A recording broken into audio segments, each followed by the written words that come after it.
Hello everybody and welcome back to the channel. This is the final episode of the little mini series serial scouting that we have been doing the past couple of weeks on the channel. For those of you guys that don't know, we've been uploading sort of 5 teams every episode from the Premier League, and just giving a breakdown of some of the assets in the club and who I think is on to bigger and better things and currently having a good season. So in this episode, we'll be attacking the last 5 teams. With that being said, if this is something that you guys, if I have a little look on the channel and I can see this is the types of videos that you guys like, then I might do other leagues or venture into different sort of just different competitions, should I say, or different leagues and things like that. But yeah, leave a comment down below if that's something you might be interested in, and if it is, then obviously let me know what leagues that you guys might want me to do in the future. As I've stated in previous episodes, this took me a long time to do, so I'd appreciate if you leave a like, please, and subscribe if you are new. And without any further ado, let's crack on to the next team in this series, which is going to be Nottingham Forest. So, the best current player I've got at Nottingham Forest for me is Morgan Gibbs-White.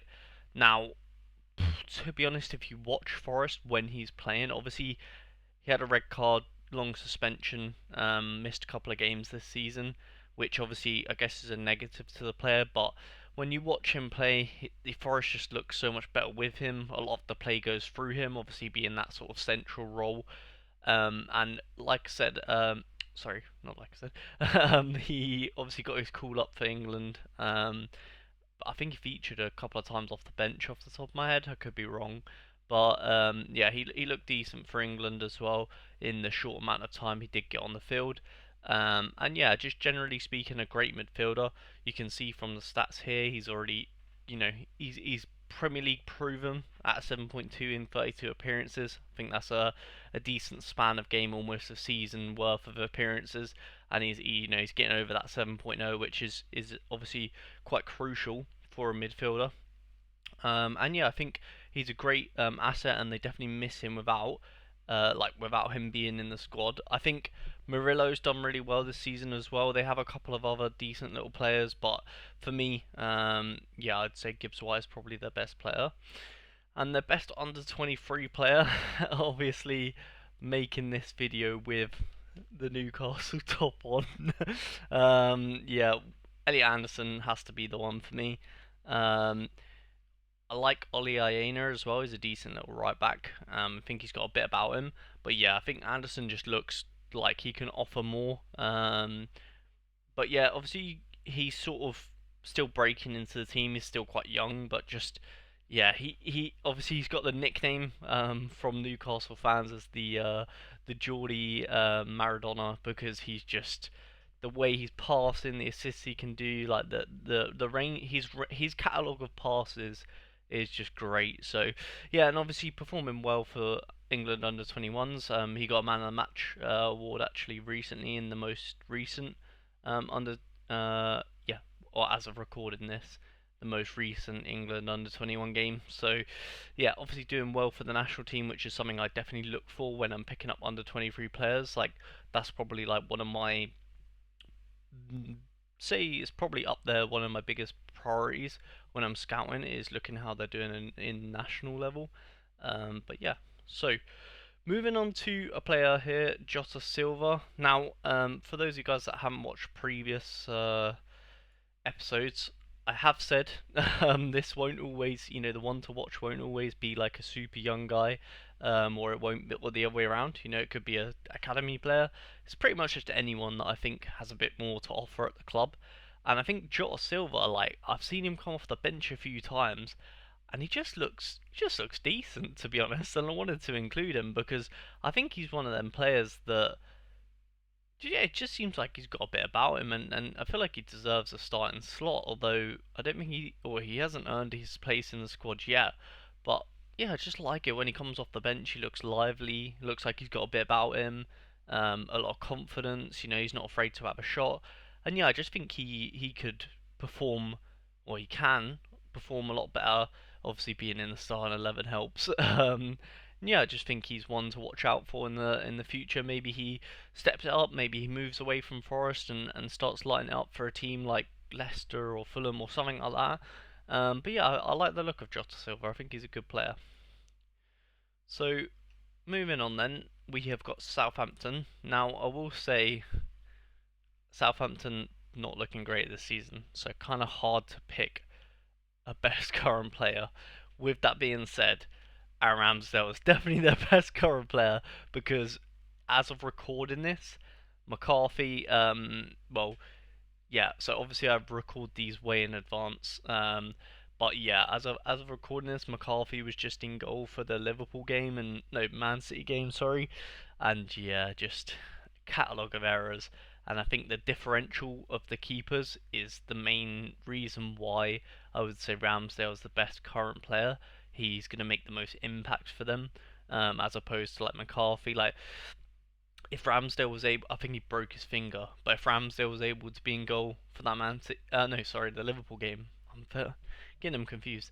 If Ramsdale was in goal for the Liverpool game, I think most Southampton fans would agree they probably would have won that game. So, yeah, I think he's got to be the best current player. Obviously, Champions League experience with Arsenal, um, and yeah, just overall a decent little keeper to have, especially at a club like Southampton where they need a good goalkeeper because they'll be facing a lot of shots.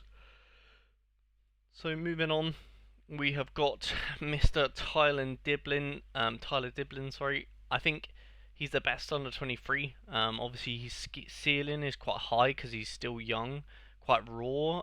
He's got some raw talent about him. Obviously, I think he does need a bit more time to sort of learn the game and stuff like that. But from what I've seen, he just looks like just he's like one of their only like he's like one of the only players that gets on the ball and you think, oh, something's gonna happen. You know what I mean? So I like that. He's exciting. Again, he's one of them players when he's got the ball, you don't really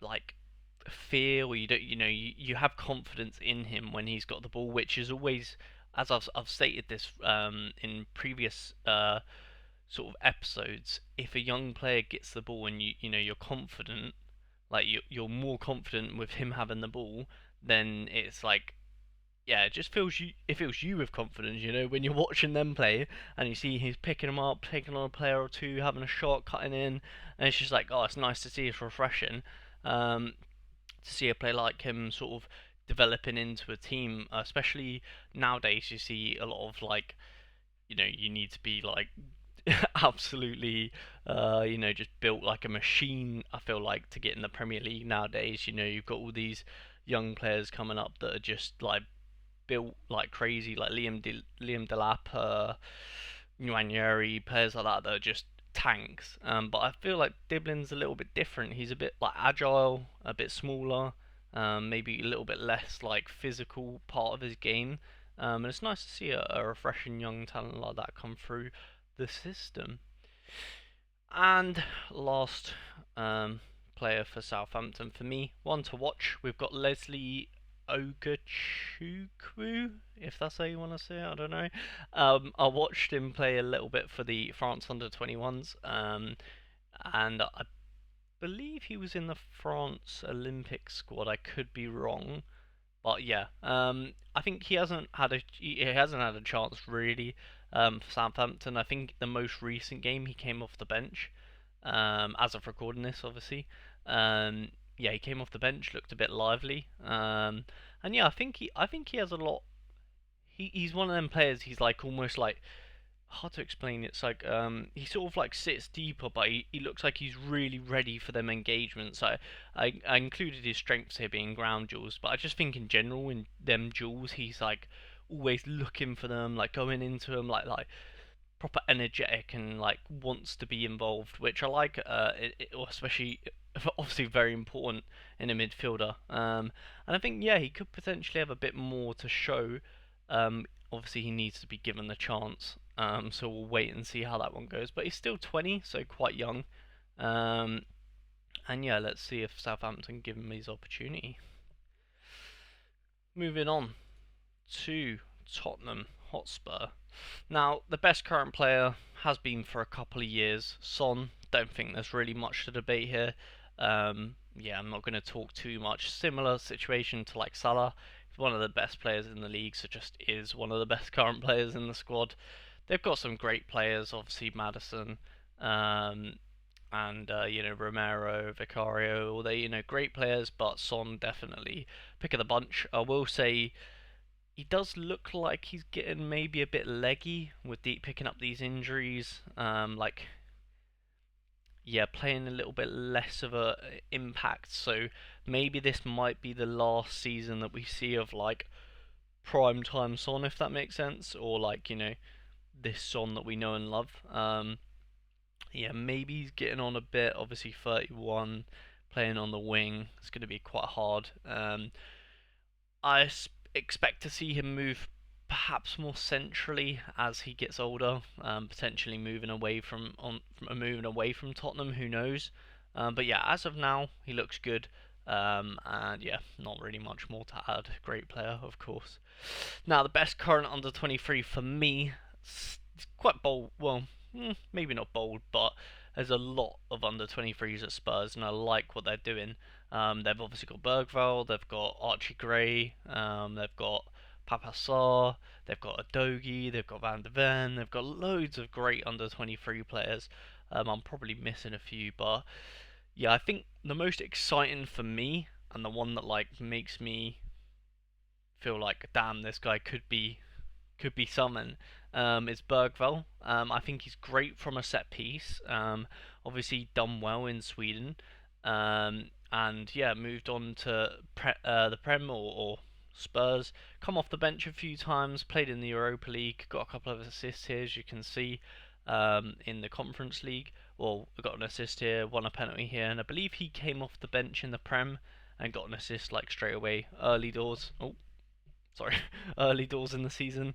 And yeah, I think he's a great little player. He sort of travels. I believe he sort of travels with the Sweden like main team, but is yet to sort of make an impact on that squad. So yeah, similar to Spurs, he's at the minute he's like the outside looking in, but he's got a lot to learn this season, and hopefully next season he will be able to break into the team maybe, or yeah, maybe even the back end of the season Spurs might pick up some injuries and he can get in there. But the only issue with him is he sort of plays Madison's role, and Madison's obviously one of the best players in the club. So yeah, at the moment he's sort of at the sidelines, but expect this man to hit big when he gets his main stage. And of course, I forgot the another under 23, Mikey Moore. I mean, wow! If you haven't watched this guy play football, he's just he's just electric. I think this quote definitely like sort of just summarizes it best. Mikey Moore, obviously James Madison comparing him to Neymar when he was playing in the Conference League. I would really like to see him get more game time, but obviously at the minute I think he's only going to probably be playing in them Conference League games, and that's even then if they're playing like maybe a slightly lesser team. But yeah, he looks really good, rapid, young, lot of energy, and yeah, exactly what you want to see in a youngster. So he is my one to watch for the future for sure. So the penultimate team of the mini series, we have got West Ham. Now, best current player, club captain, has to be Jarrod Bowen. They've got some great little players, to be fair. Obviously, they're building quite a squad. Lopetegui, as the time of recording this, Lopetegui still has a job.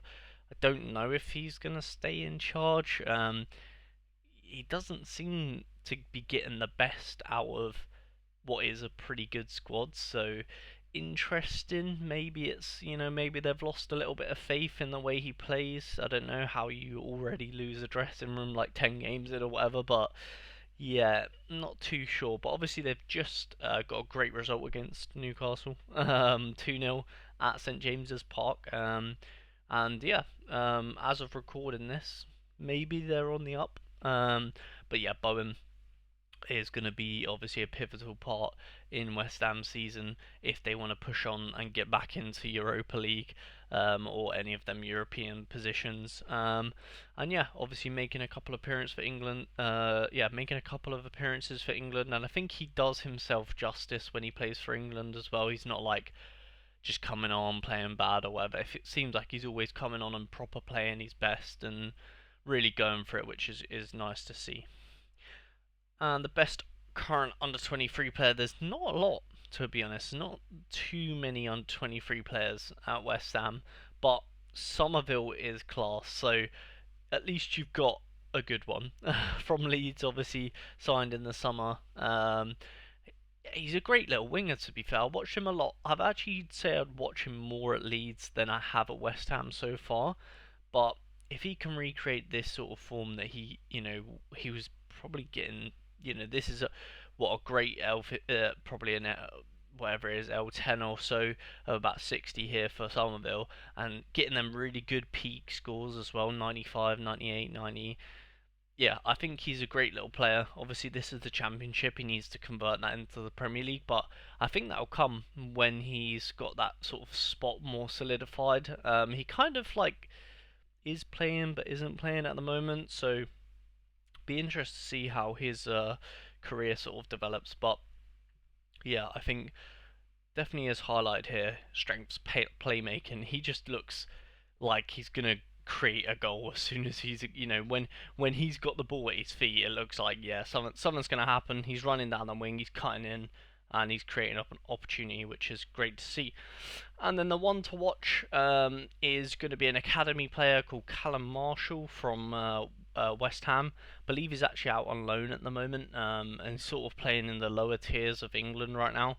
But yeah, I think any player that is quite young, like Marshall is, and playing currently for Northern Ireland is is nothing to laugh at or whatever. He looks like he's definitely got some good potential in the sense of, like, already playing for his national team. That obviously shows that he's doing the business. And obviously he needs to get these numbers a bit more respectable, I'd say. But he's one of them players that kind of like similar to Raksaki, who I want to see like go out on loan, which is good, play well, play consistently, and then go back to their home club and perhaps perform at the highest level.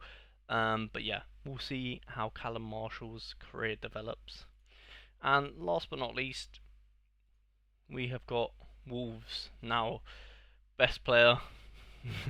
I mean, I don't think anyone's going to debate that. Matheus Cunha, I put here difference maker, because I feel like whenever they play the lower tier clubs, he just is the difference, between winning and losing. Like, when they're coming up against like teams that are in similar situations to them, like Palace or whatever, he just looks like he's gonna do the business against them. So yeah, difference maker for me. Scored 7 goals already as of recording this, 7 goals this season, from 3 xg, which is just crazy. So yeah, fair play, Cunha. Best current under 23 for me has to be Ryan Nuri. Yeah, I think they've got a couple of under 23 players that don't look too bad, but Nuri, he's like, gives me sort of like Adogi vibes. Like they play similar, and yeah, similar role, similar sort of tactics. Um, Very attacking. Could probably work on the defensive side a bit more, but yeah, I think he's a great little player. And you can even play him left wing some games, which is great. Great like, option to have a bit versatile. And yeah, he just looks really good on the ball. And the more he gets, more appearances he gets in the Prem, the better he's going to be. So yeah, hopefully Wolves can stay up this season, and he can carry on improving. And the one to watch is kind of unfortunate, but we have Yerson Mosquera now. Bit sad to see because he's done his ACL, I believe, and he will be out for the season. But his trajectory looks very good, and obviously he is on 23 this season, but next season obviously he's not going to be. But yeah, look at this. So he was at Cincinnati, obviously scoring quite well. You don't really read too much into that because it's MLS. Like, maybe the level's not the same as the Prem, obviously. But then Villarreal, you know, 7.1 in La Liga, that is very respectable. And obviously started a couple of games for Wolves, so they obviously rated him before he got injured. And yeah, I think from what I've seen of him, he looks really good. So, and he has the odd appearance for Colombia as well already. Um, so yeah, I think when he's back, he could potentially be one of the better centre backs for sure, especially in an area where they're struggling in my opinion. Centre backs, I feel like they don't have too many great centre backs at the club right now. He's probably one of the best, and he's unfortunately out for the season, which is a little bit rough. So, that is Serial Scouting series, mini series, finished. Hope you guys did enjoy these sort of like early week uploads. Obviously, at the end of the week, we have the pretty consistent uploads or the streams and things like that. So I wanted to try and give the early week sort of mini series a bit of consistency in the things I'm uploading. But yeah, if you guys did like the video, obviously please like the video and subscribe if you're new. And I'll see you guys in a future video. Peace.